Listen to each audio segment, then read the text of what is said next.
Aleluia. Então vamos direto para o nosso texto, queridos. Lucas capítulo 24. E o tema dessa mensagem de hoje, já que a gente está falando da Páscoa, é a nossa esperança ressuscitou. Lucas capítulo 24, verso 13 a 21.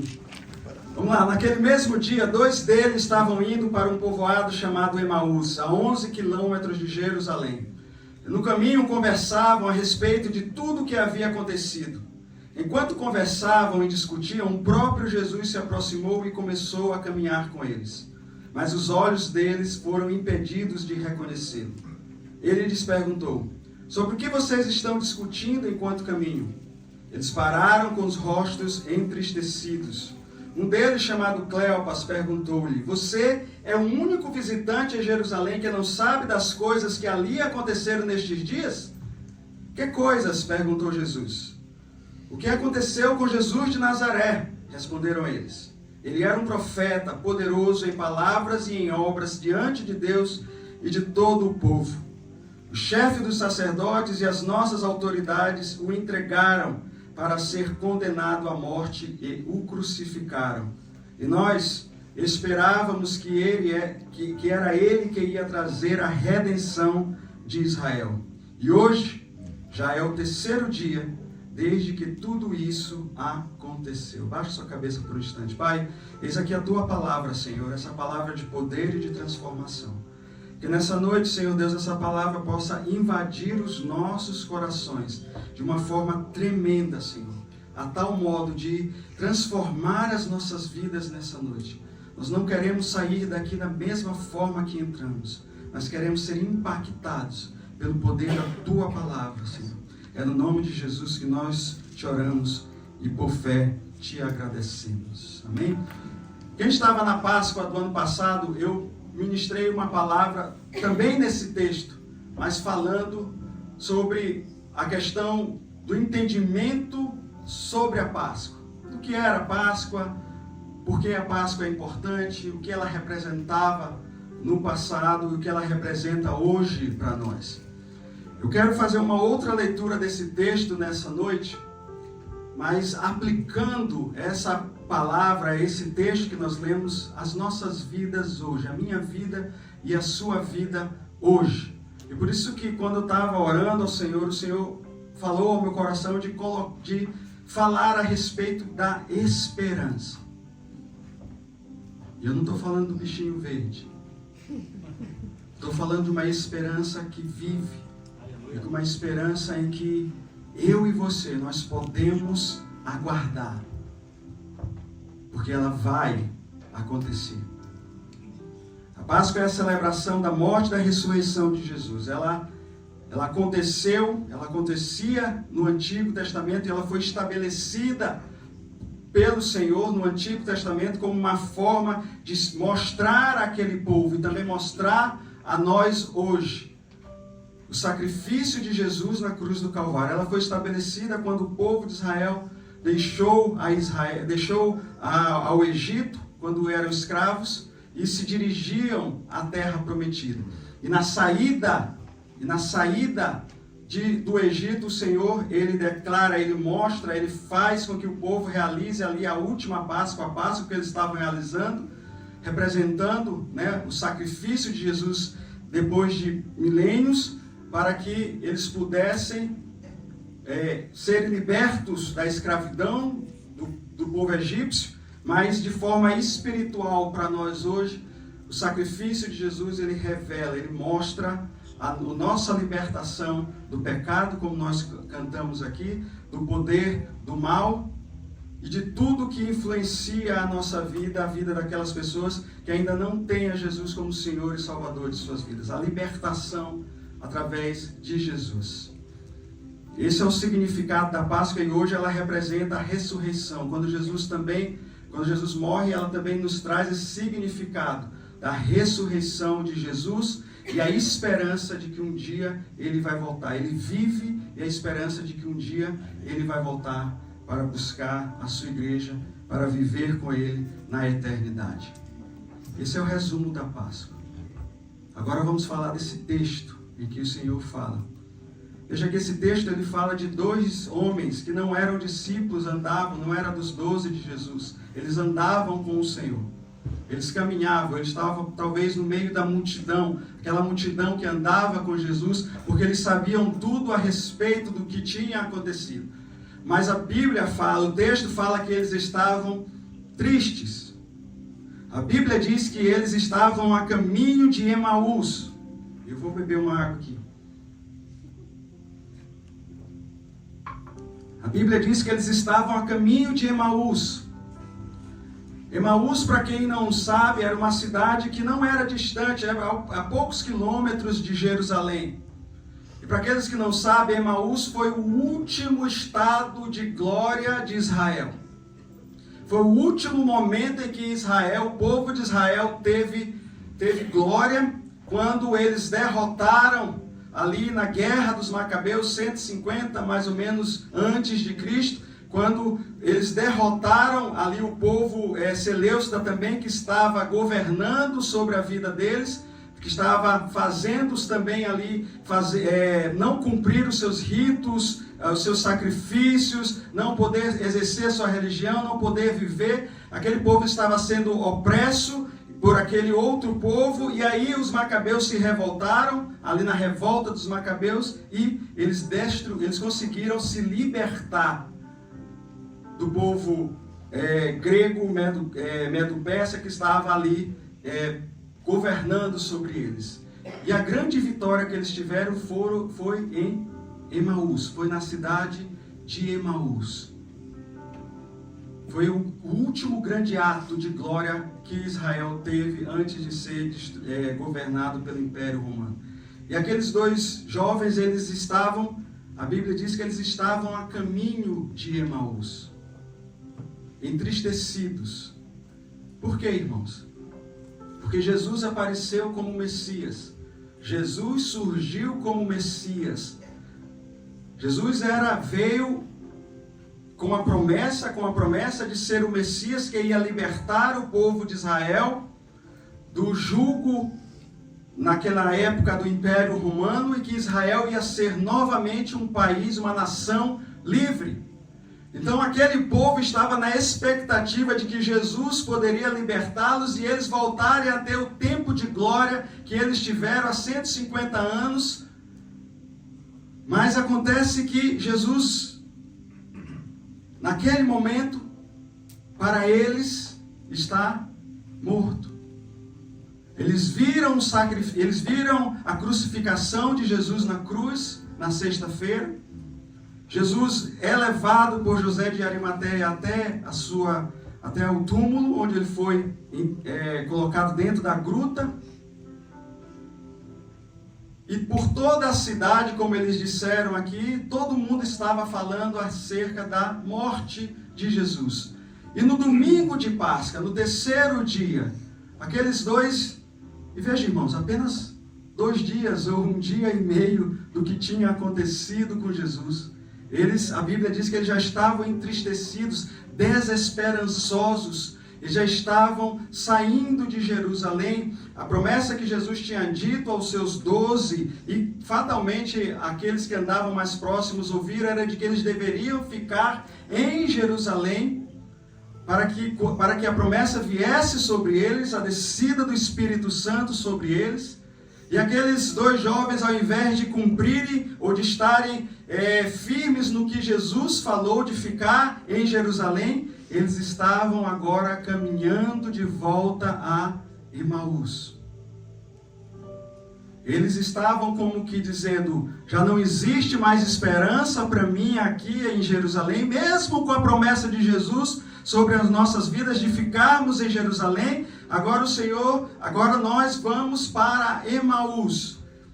Obviamente a Bíblia não diz isso, mas eu imagino que talvez eles pudessem estar pensando: vamos voltar para aquele lugar onde nós vivíamos um tempo de glória.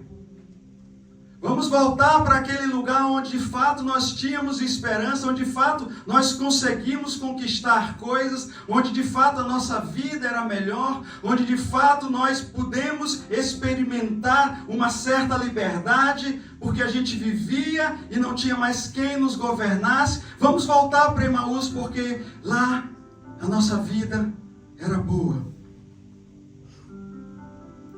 E eles esqueceram da promessa de Jesus. Sabe, irmãos, às vezes as nossas vidas, hoje elas estão assim. Às vezes nós vivemos a nossa vida, nesse tempo, nós vivemos a nossa vida baseada nesse cronos, nessa cronologia, vivendo a nossa vida dia após dia, cumprindo as nossas responsabilidades, cumprindo aquilo que nós temos no nosso emprego, na nossa família, na nossa escola, quem está aqui estudando inglês e trabalhando, cumprindo todas as coisas, vivendo a vida como ela deve ser vivida, mas às vezes nós nos esquecemos de que existe uma esperança que está além dessa vida. Veja, no sábado passado nós falamos a respeito de que o povo, eles estavam esperando por um rei terreno, um rei que pudesse resolver os problemas deles aqui nessa terra, derrotar o Império Romano e que eles pudessem viver livres. E eles esqueceram que a mensagem de Jesus, que o reino de Jesus, ele não é dessa terra, mas ele é celeste. Por isso que quando Jesus entra montado em um jumentinho, Jesus está ali tirando toda a capa de um rei formoso, de um rei com muitas pompas para entrar, para governar.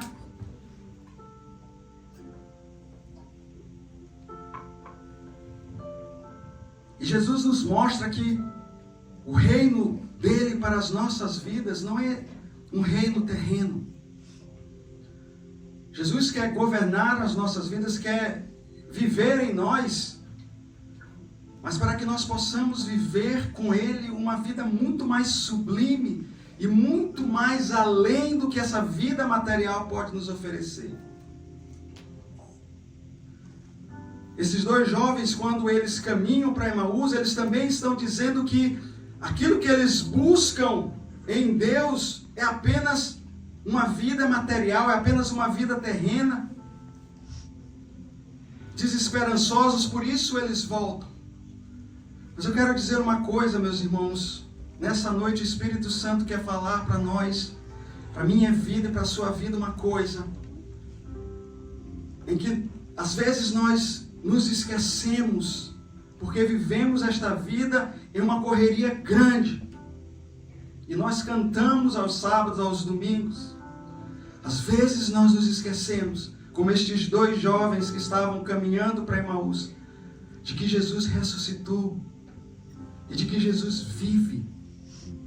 E quando eu falo Jesus vive, eu não estou falando que Jesus vive apenas no céu.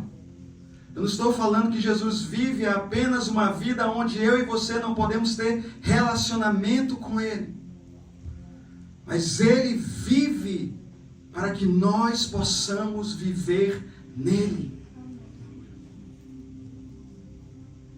Entenda isso. Se Jesus não tivesse ressuscitado,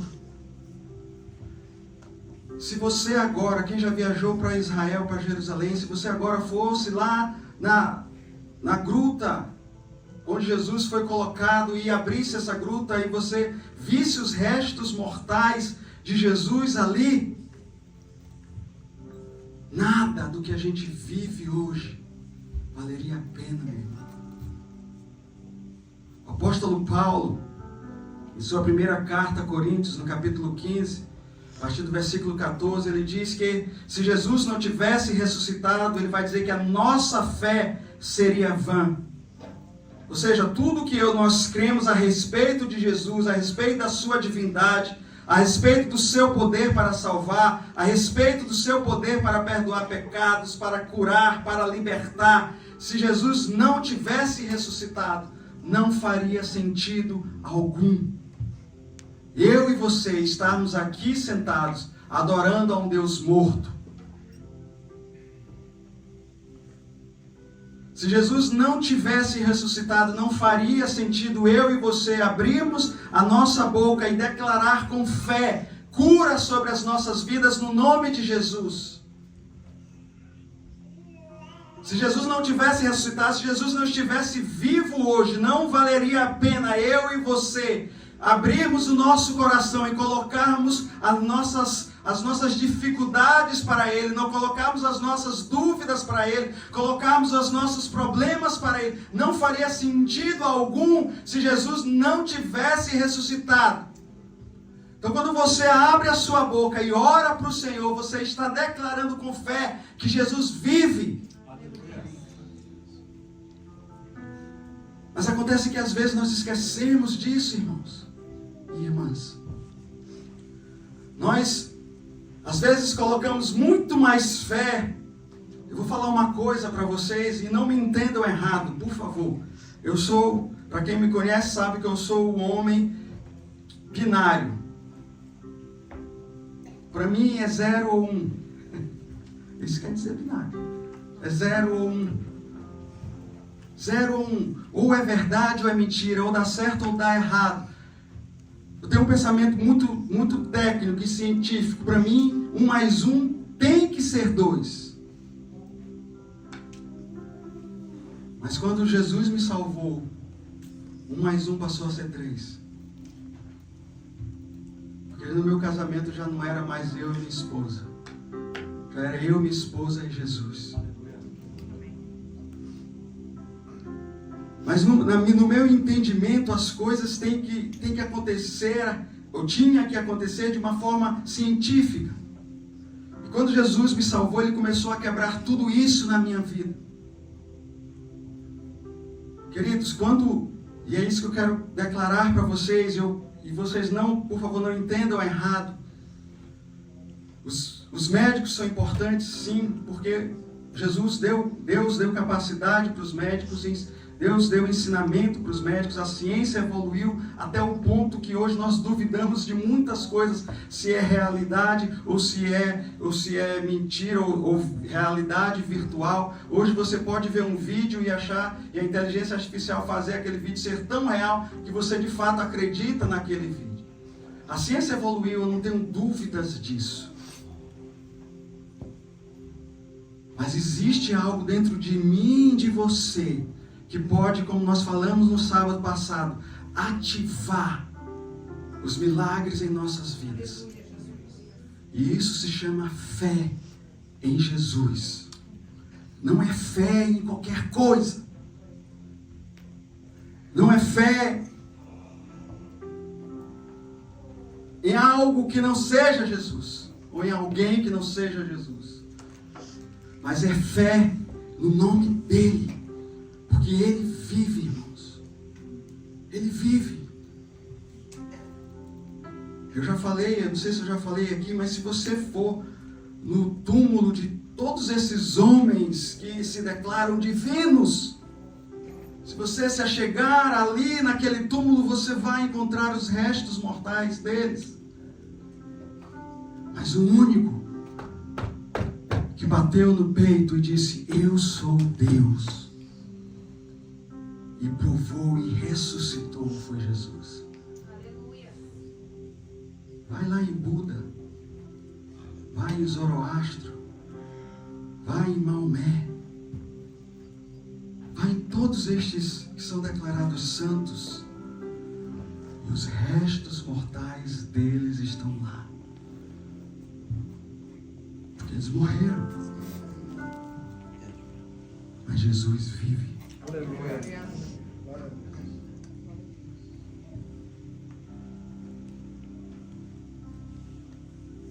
Paulo vai dizer também que se Jesus não tivesse ressuscitado, a nossa esperança era vazia, ou é vazia.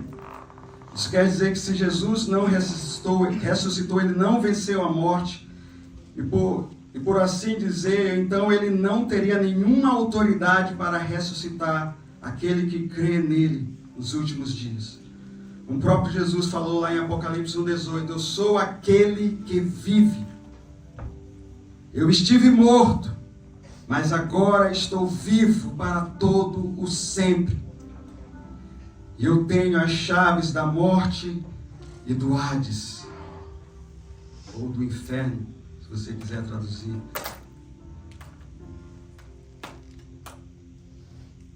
Paulo está dizendo que se Jesus não tivesse ressuscitado, a nossa esperança de crer nele seria totalmente vã. Você e eu estaríamos crendo em um morto. Você e eu estaríamos orando por uma pessoa morta. Você e eu estaríamos vivendo por uma pessoa que disse que ressuscitaria, mas não ressuscitou, por um mentiroso. E deixa eu falar algo para vocês, meus queridos e amados irmãos. A coisa que fez a diferença na vida dos apóstolos, dos discípulos que estavam andando com Jesus, foi ver Jesus ressuscitado. Lembra que quando a Bíblia diz que quando os apóstolos souberam que Jesus estava morto, eles correram, eles foram para casa e se esconderam por aí, ficaram vários dias. E a Bíblia vai falar que eles ficaram ali, alguns temerosos de sair, confusos com o que estava acontecendo, confusos porque Jesus tinha falado que ele era o Messias e que ele viria para libertar o povo, mas agora Jesus estava morto.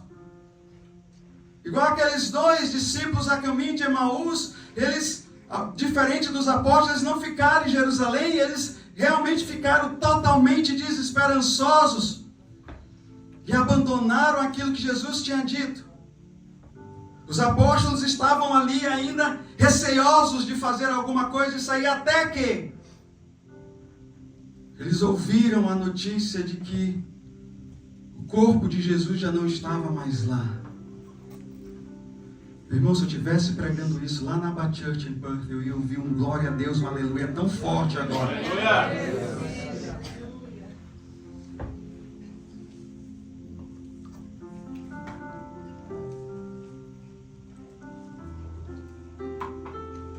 Porque foi isso que aconteceu.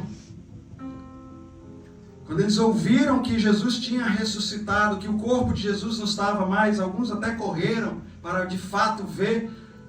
E ali Jesus, depois aparece para aqueles homens na casa, de uma forma com corpo, né, glorificado. A Bíblia diz que Jesus, ele passa as paredes. E os homens, ainda não acreditando, o Tomé e Jesus, pede para perguntar se era Jesus, pede para tocar, e Jesus mostra as marcas. Aqueles homens, quando viram Jesus ressuscitado, irmãos, e quando eles de fato entenderam que tudo aquilo que Jesus tinha falado era verdade, eu creio que aquilo encheu aqueles homens de alegria e de esperança novamente. Após alguns dias, o Espírito Santo veio sobre eles e completou a obra de Jesus. E a partir daquele momento, meus irmãos, a história foi outra. O mundo ocidental, ele é dividido em antes e depois de Cristo. Jesus pega 12 homens, pescadores, iletrados, sem educação alguma, e envia esses homens ao redor do mundo para falar de uma mensagem.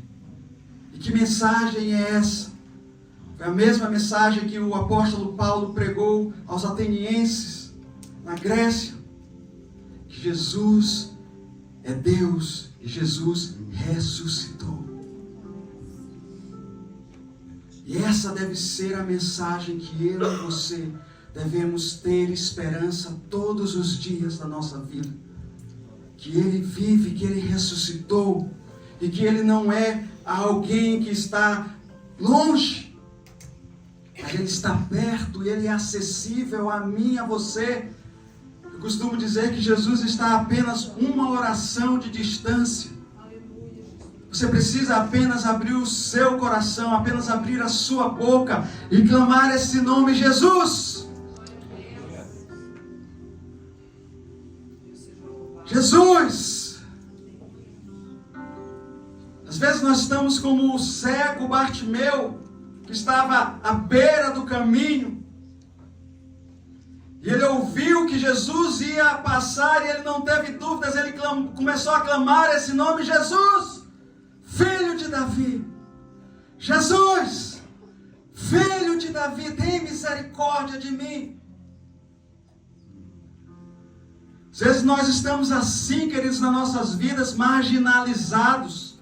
Não que eu e vocês estamos à margem da sociedade, mas nós estamos à margem de um relacionamento verdadeiro com Deus. E vivemos debaixo de mentiras, vivemos debaixo de rituais, vivemos debaixo daquilo que nós lemos no WhatsApp ou em alguma coisa, e esquecemos que Jesus vive. E que se você e eu, nós apenas abrirmos as nossas bocas e a confessarmos e declararmos Jesus, Ele está ali para nos ajudar, para nos socorrer.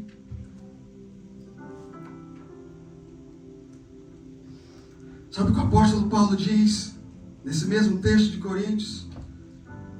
Que se Jesus não tivesse ressuscitado e nós vivêssemos esta vida apenas pensando nesta vida, não pensando na eternidade, não pensando que Jesus de fato vive, que Ele vai voltar para nos buscar. O apóstolo Paulo diz que nós seríamos as pessoas, os homens e mulheres mais infelizes desse mundo.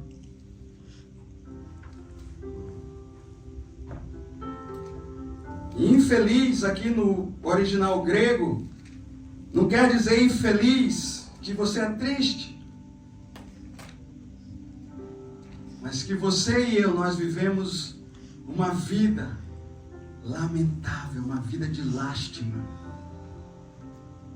É isso que o grego diz, que se quando nós não vivemos na esperança de que Jesus vive hoje e que nós podemos viver com Ele, e nós esperamos Ele na eternidade, a minha vida e a sua vida é uma vida lastimável. Versículo 19 diz: é somente para esta vida que temos esperança em Cristo. Dentre todos os homens, nós somos os mais infelizes. Outras versões diz, mais dignos de compaixão. E no original diz, mais lastimáveis. Eu estou caminhando para o fim. Aqueles dois jovens de Emaús, eles estavam caminhando para onde havia a glória, mas não a glória de Deus. Eles estavam caminhando para onde eles tinham tido glória pela última vez. Quando eu falo de glória é ser digno de louvor e de dar louvor.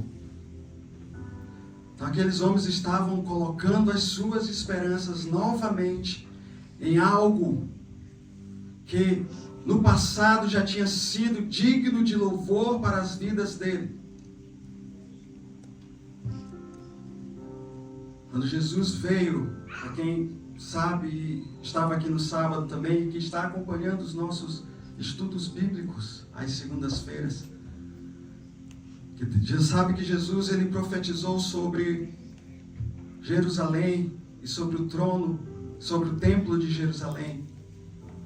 Jesus profetizou 40 anos antes de Jerusalém ser sitiada, ser destruída pelo Império Romano, e o templo de Jerusalém, não sei porque eu estou falando trono, e o templo de Jerusalém ser totalmente destruído pelo Império Romano. Aquele templo de Jerusalém, ele significava, simbolizava a aliança, o lugar de habitação de Deus, aonde o povo judeu poderia ir para adorar ao Senhor, para louvar ao Senhor. quando eles passam por aquele templo e os apóstolos, os discípulos dizem: olha, mestre, que templo magnífico e maravilhoso. Você não te contempla olhar para essas pedras majestosas, para essas edificações majestosas? Jesus profetiza de que aquele templo não existiria mais. E 40 anos depois, uma geração passou-se, conforme profetizado por Jesus, e esta geração não passará até que tudo isto aconteça. 40 anos depois, o templo foi totalmente destruído. E aquele povo saiu errante pelo mundo. Quando Jesus ele entra na mesma semana da Páscoa, os últimos dias de vida antes da ressurreição de Jesus, ele destrói, ou ele quebra o que aqueles homens estavam fazendo dentro do templo de Jerusalém. Ele quebra as bancas. A Bíblia diz que Jesus se irou e quebrou as bancas. Eles estavam fazendo comércio dentro da casa do Senhor, dentro do templo. Isso, queridos, quando Jesus ressuscita e ele rasga o véu do templo, e que ali ele nos dá livre acesso a Deus. E o apóstolo Pedro vai dizer também que Jesus, que quando Deus ele tabernaculou em nós, quando ele se fez, quando nós fizemos tabernáculos de Deus, quando ele entra e faz morada em nós, tudo isso que é físico já não faz mais sentido algum para mim e para você. Se amanhã esse Peron Place fechar, a gente vai ter que se reunir e adorar a Deus em um outro lugar. Mas nós não vamos parar. Sabe por quê, irmãos? Porque agora, depois que Jesus ressuscita, ele passa a morar dentro de mim e de você. E agora eu e você somos lugar de adoração a Deus, lugar de louvor a Deus, lugar de dar glória a Deus. E louvar a Deus e adorar a Deus não é apenas nós virmos aqui no templo e erguermos as nossas mãos e dizermos que Ele é digno. Não é somente isso, mas é nós vivermos as nossas vidas para Ele. A adoração é um estilo de vida, meu irmão. Que se eu e você não tivermos, de nada adianta nós entrarmos por esta porta, descermos estas escadas, de nada adianta nós estarmos aqui tocando instrumentos, se no nosso coração nós não crermos que Ele vive e que Ele ressuscitou. Então, quando você também levanta a sua mão, meu irmão, você está declarando que Ele ressuscitou. Quando a gente diz: irmão, erga suas mãos, adore a Deus, faça alguma coisa, pule, se jogue no chão, levante as suas mãos, cante a Ele, é porque você está demonstrando que você crê verdadeiramente que Ele ressuscitou e que Ele vive. E que aquilo que você faz para Ele. Ah, irmão Guilherme, mas se eu ficar só quietinho aqui no meu lugar, se o seu coração estiver voltado para Ele, nada mais importa. Você está adorando ao Senhor. E você está dizendo que Ele vive. O Senhor quer fazer morada em nós, queridos. Mas muito mais que isso, Ele quer que nós sejamos vivos para Ele. Amém? E para terminar, contudo, esperávamos que era Ele quem traria a redenção a Israel. Ao entendimento daqueles dois discípulos, eles estavam de novo com o pensamento terreno. Hoje é o terceiro dia desde que tudo isso aconteceu. Olha o que eles dizem: algumas das mulheres entre nós nos deram um susto hoje. Algumas das mulheres nos deram um susto hoje, no domingo que Jesus ressuscitou. Elas foram de manhã bem cedo ao sepulcro e não acharam o corpo dele. Elas voltaram e nos contaram ter tido uma visão de anjos E estes disseram que ele está vivo. Alguns dos nossos companheiros, que foram os apóstolos, foram ao sepulcro e encontraram tudo exatamente como as mulheres haviam dito, mas não o viram, não viram a Jesus. Ele lhes disse, Jesus falou para aqueles dois, e olha que eles estavam caminhando a caminho de Emaús, Jesus apareceu para eles e eles não reconheceram a Jesus. Muitas vezes nós estamos assim, nós estamos caminhando e nós não reconhecemos a Jesus em nossas vidas. Nós temos aliança com Ele, nós oramos ao Senhor, mas às vezes nós não reconhecemos Jesus. E aí deixa o Espírito Santo falar a nós por que a gente não reconhece. Então Jesus lhes disse, como vocês custam a entender e como demoram para crer em tudo o que os profetas falaram. Jesus estava se referindo ao Antigo Testamento, as palavras dos profetas. Não devia o Cristo sofrer estas coisas e entrar na sua glória? Olha o que a Bíblia fala. Então, começando por Moisés e por todos os profetas, explicou-lhes o que constava a respeito dele em todas as Escrituras. Você quer saber como você muda o seu foco e volta o seu foco para Jesus, para que eu e você de fato nós possamos crer e entender que Ele ressuscitou e que nós devemos andar e ter comunhão com Ele. Volte aos profetas, a Moisés e a todas as Escrituras. Leia a sua Bíblia, meu irmão.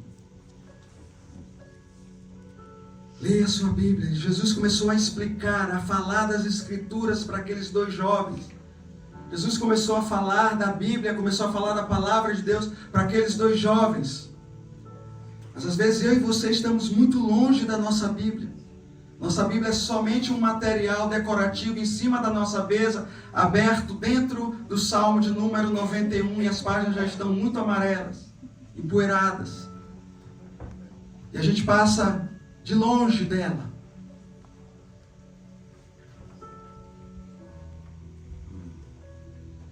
Então Jesus falou, ao se aproximarem do povoado para o qual estava indo, para Emaús, Jesus fez como que ia mais adiante. Então Jesus começou a andar mais à frente deles. E eles começaram a insistir, fique conosco, pois o dia já acabou e está chegando a noite. Ou seja, já era o final do domingo. Jesus já tinha ressuscitado no início. Então, entrou para ficar com eles. Olha o que acontece agora, irmãos. Quando estavam à mesa com eles, Jesus tomou o pão, deu graças, partiu e deu a eles. Versículo 31. Então os olhos deles foram abertos e eles reconheceram a Jesus. A Bíblia diz mais, naquele momento ele, quem? Jesus, desapareceu. Você quer reconhecer a Jesus na sua vida? Se você está desfocado dele, ceie. Participe da ceia. E o que é participar da ceia, irmão? É você se assentar ao Senhor.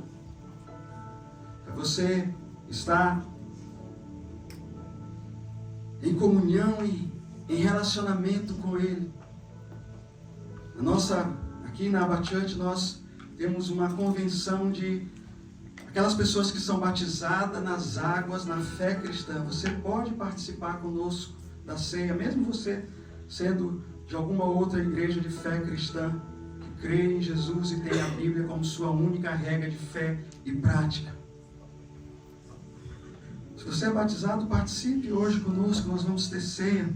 Se você não é batizado, mas creu em Jesus, nós vamos ter batismo agora em julho. Fale comigo. Nós vamos dar um estudo preparatório para você. E você vai entrar nas águas batismais e você vai fazer uma das duas ordenanças que o Senhor Jesus deixou para nós: batizar e ceiar.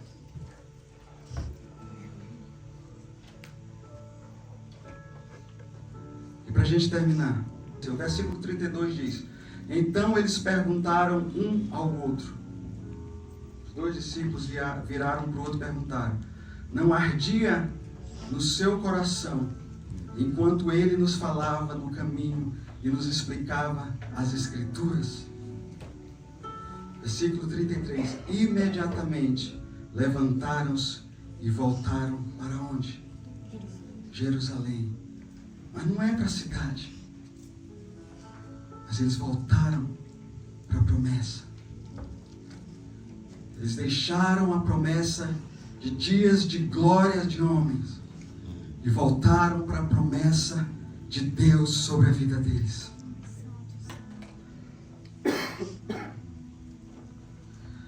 Talvez eu e você, talvez você esteja assim hoje, meu irmão. Igual esses dois discípulos que está caminhando no caminho, que já até entregou sua vida para Jesus, já até fez uma aliança com Ele. Mas por causa das dificuldades do dia a dia, por causa das tribulações, por causa dos problemas, por causa de que aqui na Austrália nós vivemos uma vida muito intensa, correndo atrás dos nossos sonhos. Talvez porque você está hoje muito mais focado em buscar e realizar o seu sonho, em fazer com que aquele tão desejado visto se torne realidade na sua vida. Ou talvez você esteja trabalhando demais para poder levantar dinheiro para pagar o visto ou trazer sua família para cá. Talvez eu e você, nós estamos assim como esses dois discípulos, caminhando em um caminho, mas de costas para os propósitos de Deus para as nossas vidas.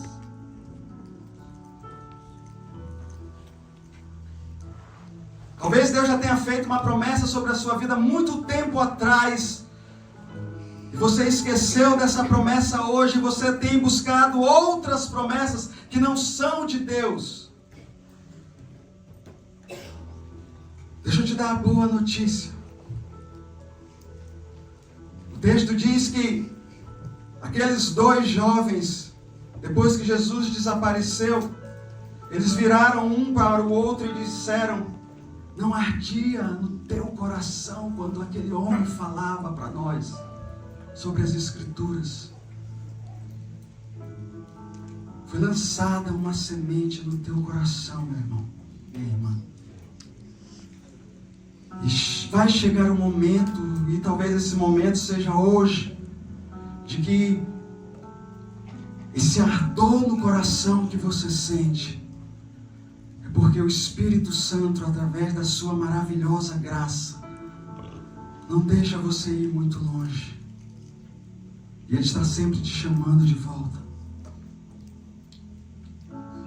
Está sempre te chamando de volta. Sabe quando você acorda de manhã e você já não tem mais desejo de orar? E durante o dia você começa a ficar meio que inquieto no seu coração, não sabendo o que está acontecendo? É o Espírito Santo te chamando de volta. A Bíblia diz que o Senhor colocou em nossos corações o desejo pela eternidade. E a nossa eternidade é com aquele que vive.